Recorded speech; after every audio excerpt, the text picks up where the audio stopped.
Alors là, on quitte une campagne qui a été très légèrement déficitaire et on entre dans une nouvelle campagne déficitaire, là fortement déficitaire.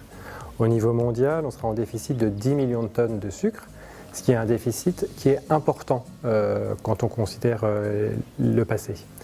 10 millions de tonnes, on atteint un niveau où même si jamais les Brésiliens commencent à allouer une grosse partie de leur canne pour faire du sucre, plus qu'ils n'en ont fait jusqu'à présent, où ils le consacraient principalement à l'éthanol, ça pourrait conserver encore ce déficit. La betterave fait 3 produits distincts.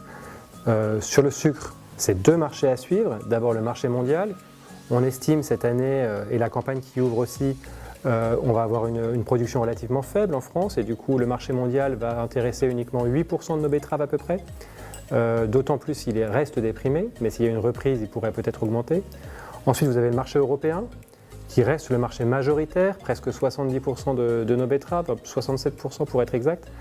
Et enfin l'éthanol qui est un marché porteur et qui représentera cette campagne qui arrive à peu près 25% des débouchés de nos betteraves. Alors on a sur un léger rebond actuel, mais qui reste à des niveaux bas, à 13,5 cents la livre tel qu'il était hier encore.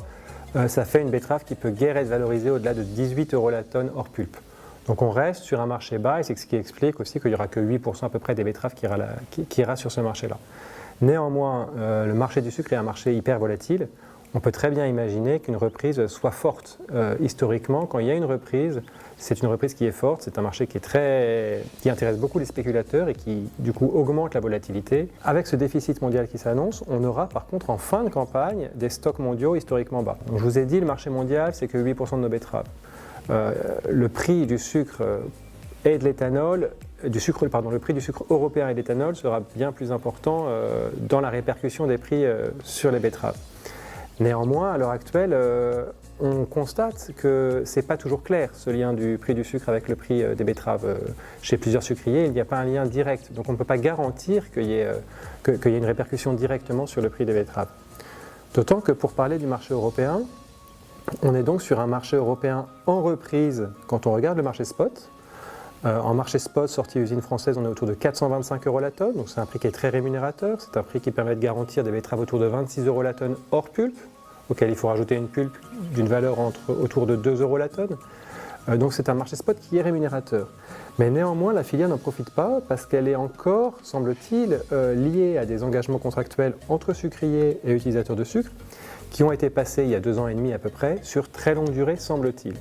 On parle de contrats de 3 ans à des prix autour de 280-300 € la tonne sortie usine, qui sont des prix non rémunérateurs pour toute la filière.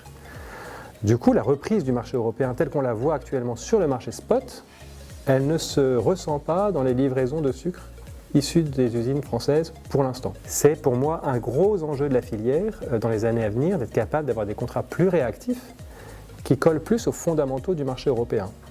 Il est inconcevable, selon nous, qu'à l'heure actuelle, on ait un marché européen qui soit déficitaire, on doit importer du sucre, que le sud de l'Europe, par exemple, on a un marché spot qui est autour de 500 € la tonne, et qu'on n'en profite pas, nous, Européens, et qu'on doit importer pour cela, parce qu'on est lié, avec les acheteurs de sucre, à des contrats à prix fixe. Ça, il est urgent que ça change. On a une demande en éthanol qui est un carburant plus propre et moins cher.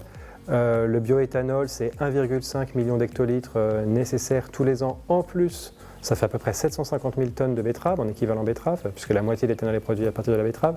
On est donc sur un marché qui est porteur, et ça se traduit dans les prix, puisqu'on a un éthanol qui est autour de 60 à 65 € l'hectolitre. Ça permet de rémunérer une betterave autour de 26 € la tonne hors pulpe. À ce prix de betterave, donc de 25 € la tonne, que les marchés théoriquement pourraient rémunérer la betterave, il faut rajouter la valeur de la pulpe, puisque la pulpe appartient au planteur. En tout cas, dans la réglementation, il doit savoir la compensation qu'il peut recevoir au titre de la pulpe.